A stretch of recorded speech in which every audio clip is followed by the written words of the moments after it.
Welcome to everybody. The subject is copper bolts and the Navy's supply chain, and many will know that in shipwrecks from the 1780s to the mid-19th century, copper bolts are a very common find. And from many years now working with them, we've learnt an awful lot about the Navy's supply chain.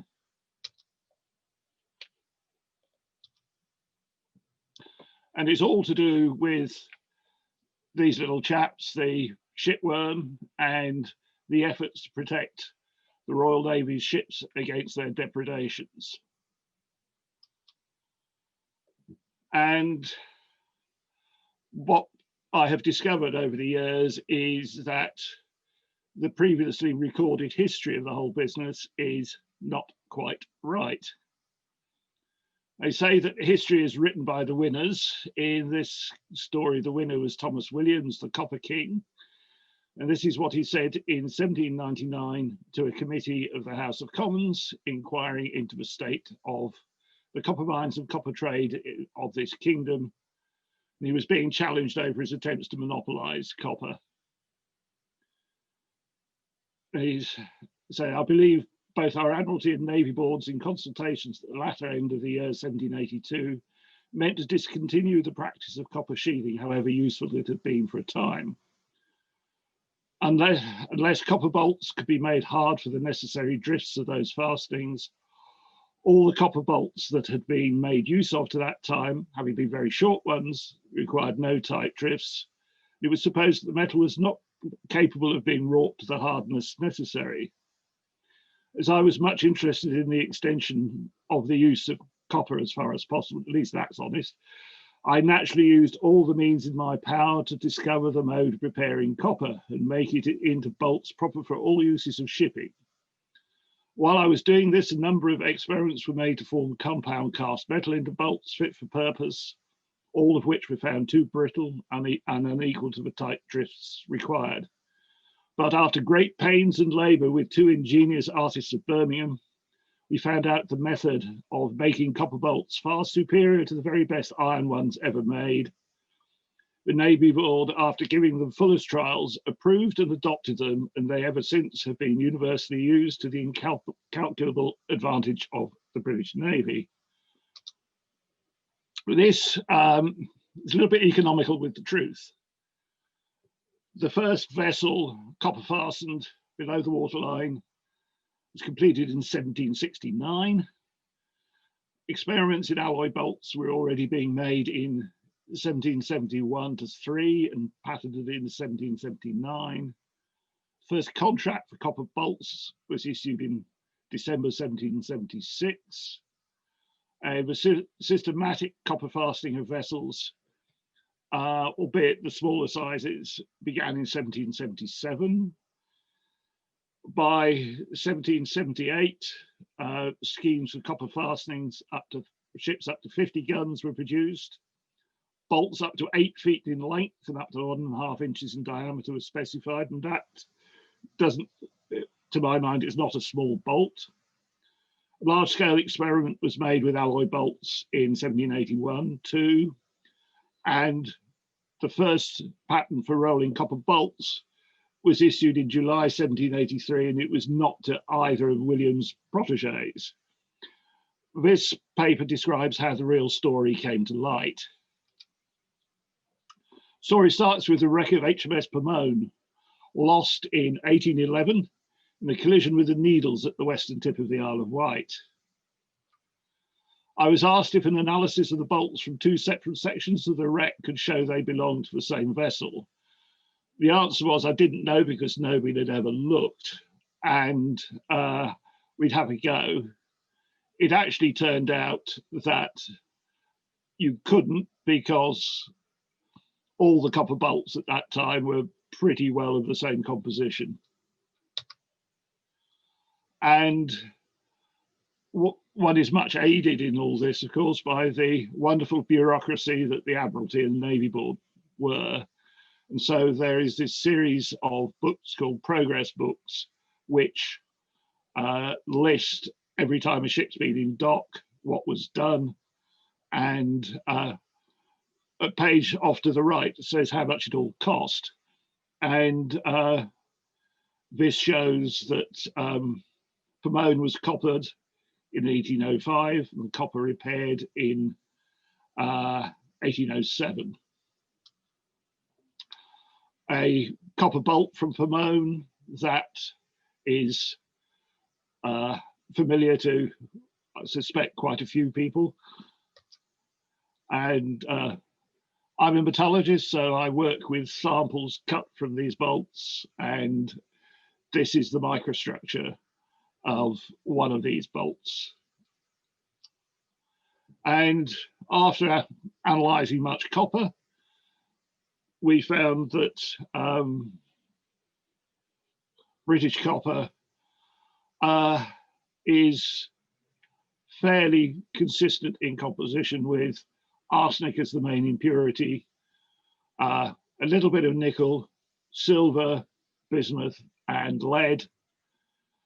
And sheathing is rather low in some of these impurities, and their impurities are lost when the metal is recycled, and that is consistent because a lot of sheathing was recycled.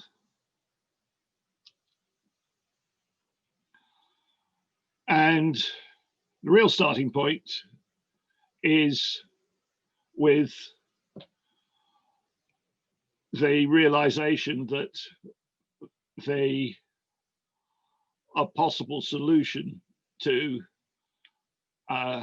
the corrosion problems caused between copper sheathing and iron bolts in seawater was to use copper bolts. It had been observed that the rudder furniture on Dolphin was made of copper instead of iron, and that was not affected by corrosion in the same way as that iron, excuse me, iron had been. And the only problem was that copper wore slightly faster than the iron. They decided they could live with that.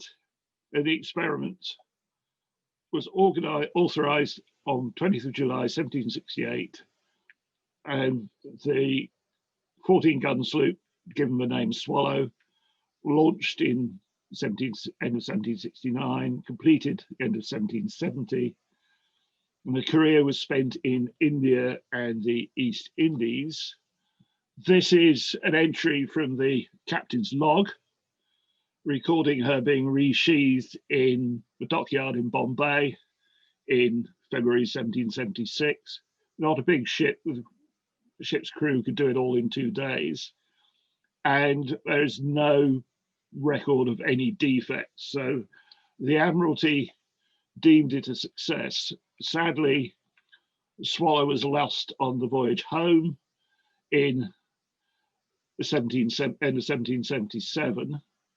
So she couldn't actually be inspected. So she is at the bottom of the Atlantic, I believe, somewhere off the Cape of Good Hope.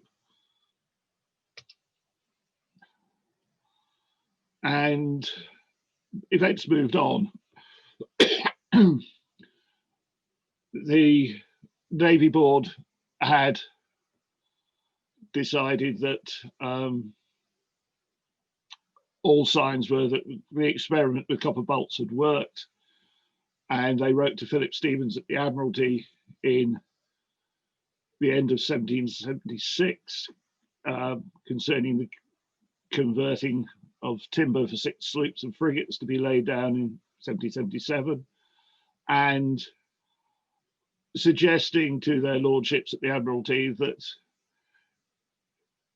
such of the vessels as it may be thought proper to sheathe in this manner may be bolted with copper bolts below the low draught of water, which experiment was tried on the Swallow, launched at Deptford in 1769. And that sloop sailed soon afterwards to the East Indies, where she has remained ever since without our having had any complaints of her fastenings. We therefore have reason to conclude they have answered well, and are of opinion that this method may be followed with safety in small ships and attended with great advantages. Preparation for this shift to copper fastenings and also adopting copper rudder furniture, William Forbes was given a contract on the 3rd of December 1776 for supplying copper bolts, braces and pintles. And if only government procurement was that swift these days. And in a series of pages in volumes entitled The Prices of Stores, it summarizes the details of the contract. So this is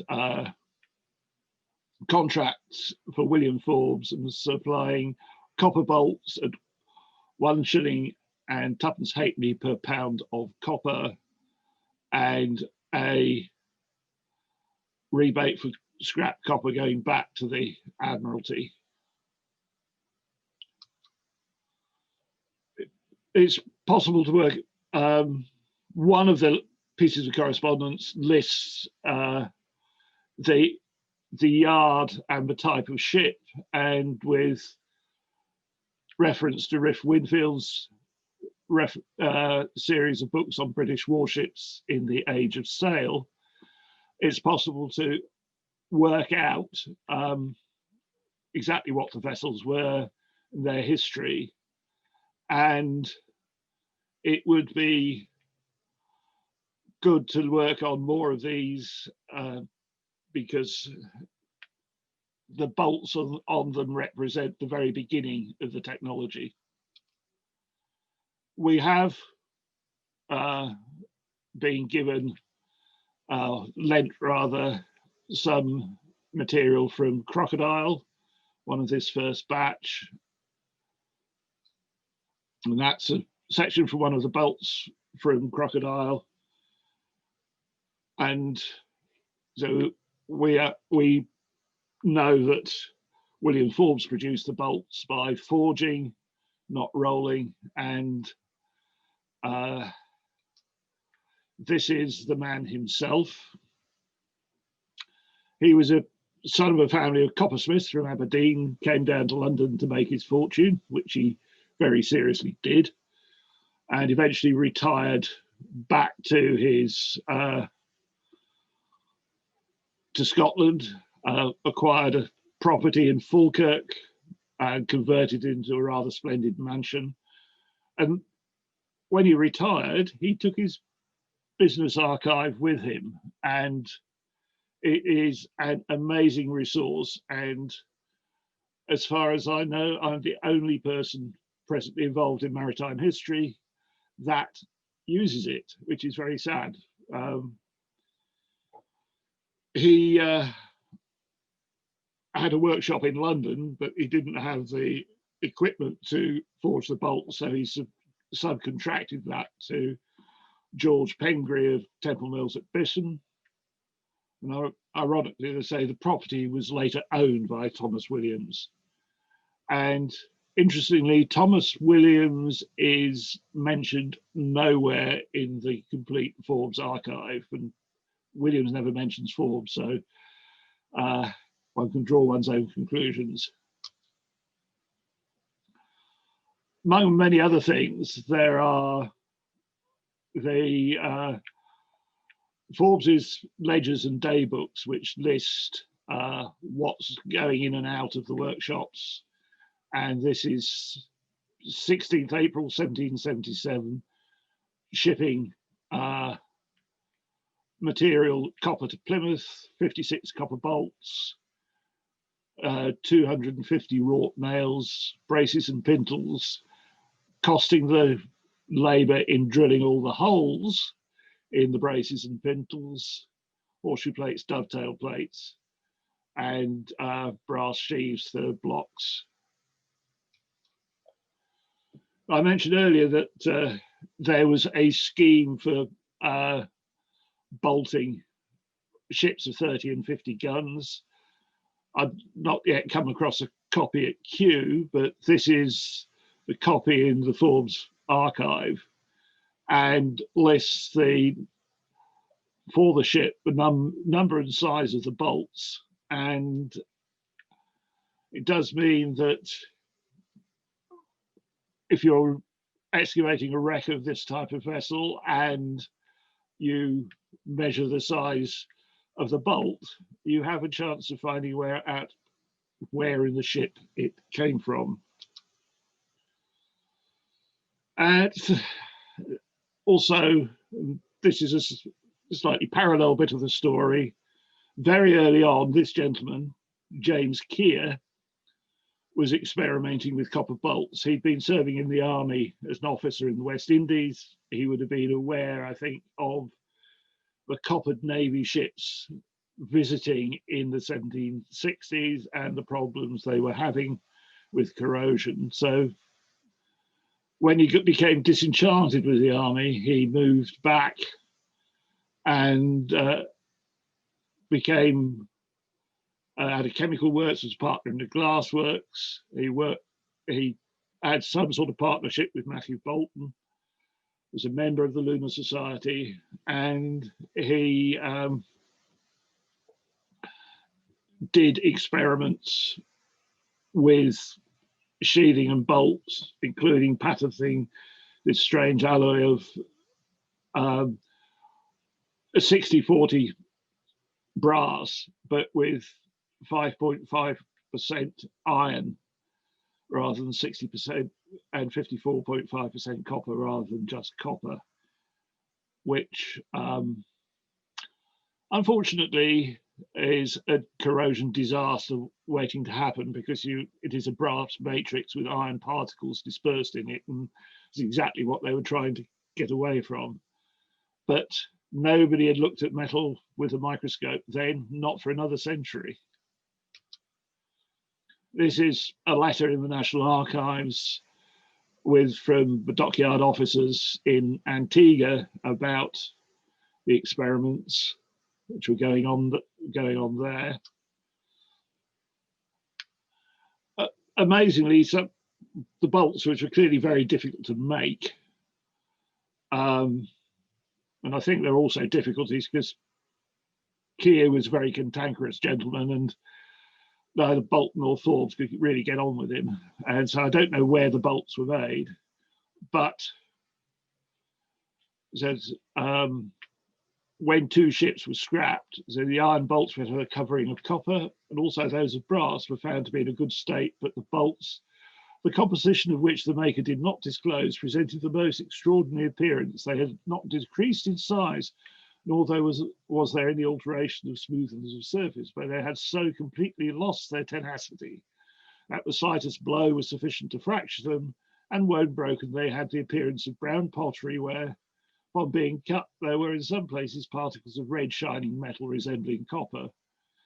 But their extreme lightness proved that but little remained, so that it's basically a fabric of copper and iron oxides with some redeposited copper.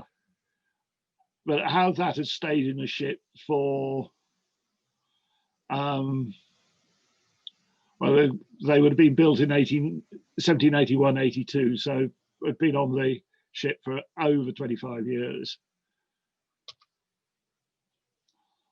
We also do know that the copper-clad iron bolts were actually used because they were found in the wreck of HM armed vessel Bounty. And that looks in pretty good order. The bolting of the smaller ships continued regularly, all new ships from 1777 onwards. So the Navy had a lot of experience, but there was this disaster in 1782 in a hurricane in the Atlantic when several ships were lost and a huge loss of life. The corrosion may have been part of the story, but certainly some of the ships were very elderly and not in the best of shape. So I think the real issue was, how do you make the bolts, the larger size bolts that were needed for the big ships, and how do you produce them at a rate for the sufficient to re-equip the fleet in a short space of time. The timeline is interesting. July 1783, the Navy Board is said to be considering suspending the coppering of warships. I've taken that as read from textbooks. I must go back and read the Navy Board and Admiralty Board minutes, because I suspect this is actually some of Thomas Williams's spin has given rise to this. 29th of July, Forbes awarded a patent for groove rolls to roll copper bolts. 1st of August, a scheme prepared for fastening ships up to 74 guns with Kier's alloy, and thank heavens that never went into effect. 8th of September, Forbes agrees a lease for Byfleet Mills to set up his rolling mill. 25th of September, ordered that HMS Impregnable under construction, where possible, any iron bolts be driven out and replaced by copper. 29th of September, Forbes occupies Byfleet Mills to set up his rolling mill. 2nd of October, William Collins awarded a patent to make bolts using the groove rolls to draw copper through a die, and that he was one of the two people working with Thomas Williams. 29th October, Forbes commissions his rolling mill is commissioned and in service. A second patent for groove rolls, 1783 to John Westwood. John Westwood was, among other things, a die engraver and part of the industry in Birmingham. 15th of November, 94 bolts for HMS Impregnable ordered from Forbes. Other bolts would have been drawn from dockyard stores. And 2nd of December, William Collins, in his own name, was awarded a contract for copper bolts. At the same time, as I said, the new ships were being built with copper fastenings. Others were being changed to copper fastenings during construction. So this is on September 20th, 1783. Romulus was ordered to be changed to metal bolts, and this is the order which came to Forbes for bolts for Romulus. And if one had the time to go through the complete archive, one would be able to get this window on the construction history of a very large number of ships. This is a drawing for the rolls from Forbes's patent, which is quite simple. This is from William Collins's, showing the rolls and the draw plate, and also indicating that afterwards the bolts were case hardened with a swage and a tilt hammer. And this is the rolls from Westwood's patent, which is actually a much better system than Forbes's. Byfleet Mill is still there. It had been an iron mill. Went back to it after Forbes gave up his lease. It's now occupied by a landscape architect. But he was very happy to show us round, and one day the site may be available for excavation, certainly available for survey. And Forbes didn't live in the mill house, his brother did, who was the works manager. And his brother maintained regular correspondence with William about the day-to-day running of the mill, which is another wonderful part of the archive. Another is his furnace notebooks showing the metal which went into the furnaces each night and what came out in the morning. So, mentioned impregnable, and I have been much involved with understanding HMS Impregnable. That is the lines of the lead vessel in her class, and Impregnable's progress book, which has the page has been used so much, is actually been laminated, hence the gloss in the images. Unfortunately, I couldn't do much about that. And miraculously, from the wreck of Impregnable is a bolt with a Forbes Works stamp. All the bolts should have been stamped with broad arrows and the works name. Very, very few are. So this is why we need to go to these lengths to understand the supply chain. And even this, there are caveats, which I will come to at the end.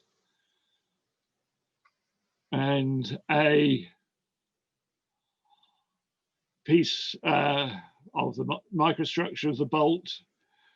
All these parallel lines indicate that the metal is deformed, being cold worked. That is not representative of the main structure of the bolt, because these come from the head where it's been clenched over, and the main part of the bolt, you don't see this. And this is where we get to some science, that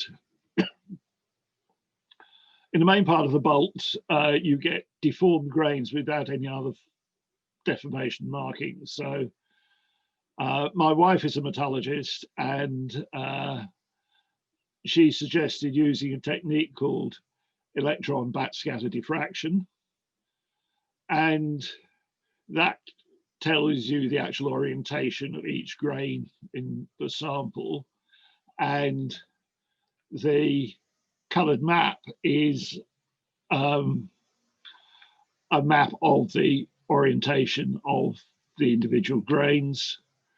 When you work a metal, hammer it, forge it, roll it, draw it, the grains tend to take up a preferred orientation depending on the deformation.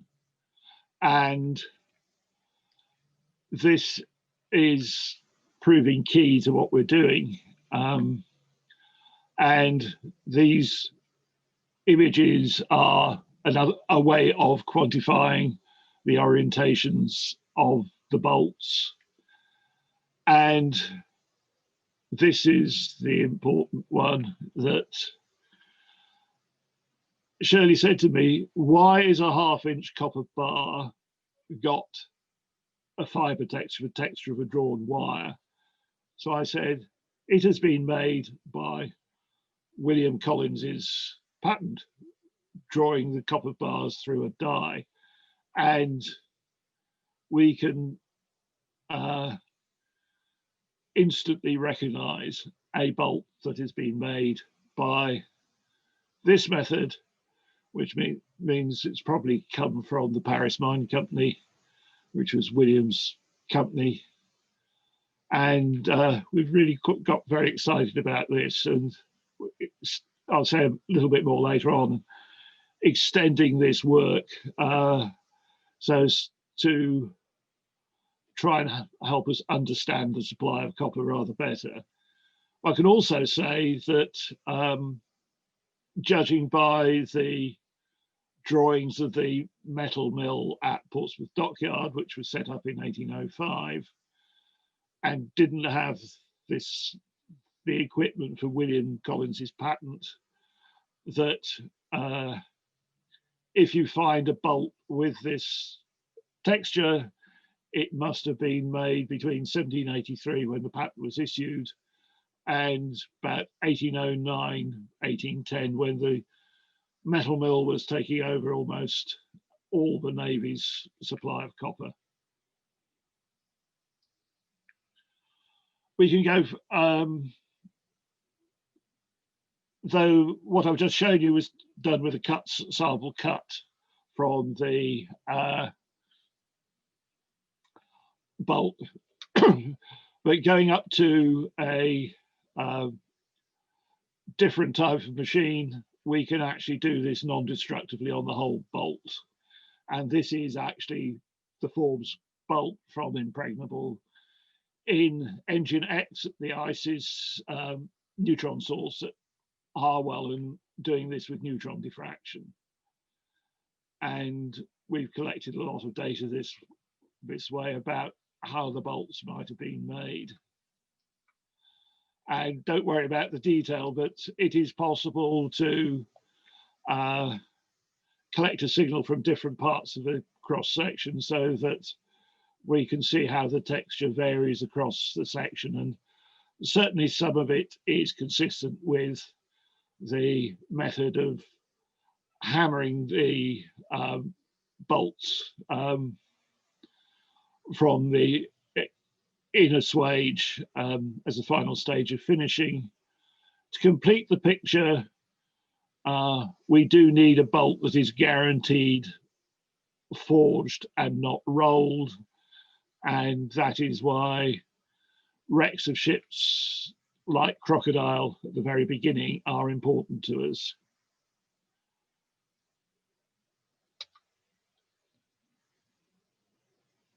Now, where are we going next? What are the questions? What are the problems still? As I said, we want an early, more early bolt.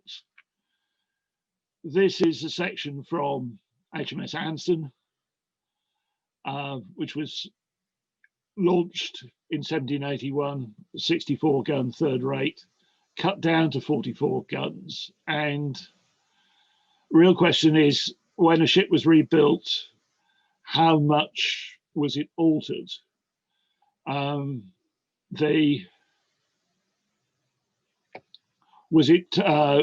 much was it taken apart? Was it almost completely dismantled? So we can't be sure whether this bolt from HMS Anson, and we did the texture analysis of it, we can't be sure that that bolt is actually from 1781. A good candidate that I'm looking to see what can be organized is Pandora on the Great Barrier Reef,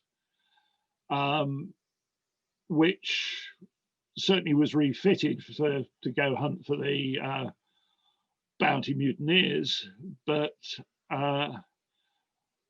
a lot of the bolts that have been recovered from the wreck are stamped by Charles Rowe of Macclesfield, and he was not providing bolts when, as far as we know, when Pandora was built, just supplying sheathing, so that Charles Rowe bolts were probably from Pandora's refit, and then the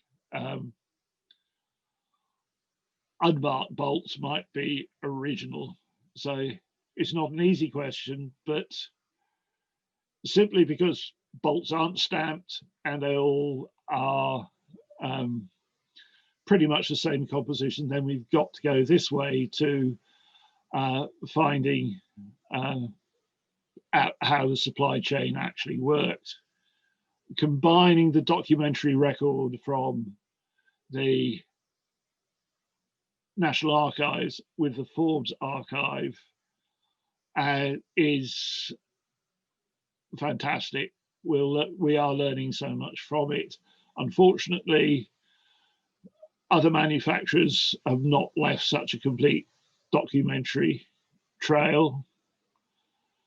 I think besides this, the next stage in our researches is to look in more detail at the metal mill at Portsmouth, how it worked, what its products were like, with great help there, because the Navy's chief civil engineer, Simon Goodrich, kept a very large personal archive of notebooks, correspondence, and drawings, which are in the Science Museum archives, and they have a complete set of drawings of the metal mill.